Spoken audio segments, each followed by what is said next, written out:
The old security guard at university.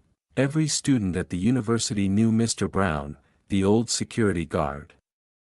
He was tall, with silver hair and kind eyes, and always had a story to tell. Every evening, he sat in his small booth at the gate, waving to students and smiling at their jokes. But no one really knew much about him.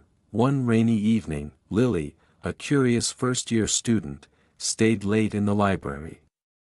As she walked home, she saw Mr. Brown staring at an old photo in his hand. She asked, "Is that your family?"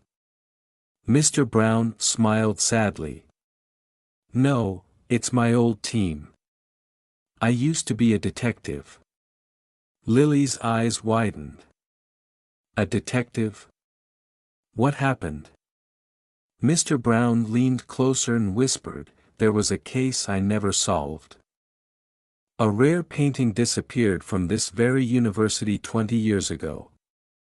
I couldn't find it, so I stayed here, watching and waiting." Lily felt a chill. "Did you ever find a clue?"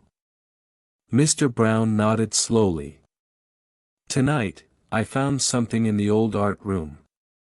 He held up a dusty, small painting wrapped in cloth, but how did it stay hidden for so long? Lily asked. Mr. Brown laughed softly.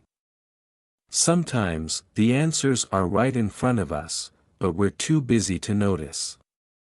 As the rain poured outside, Lily realized Mr. Brown wasn't just a security guard. He was a man with secrets, stories, and an unbreakable spirit. And tonight, he finally closed his last case.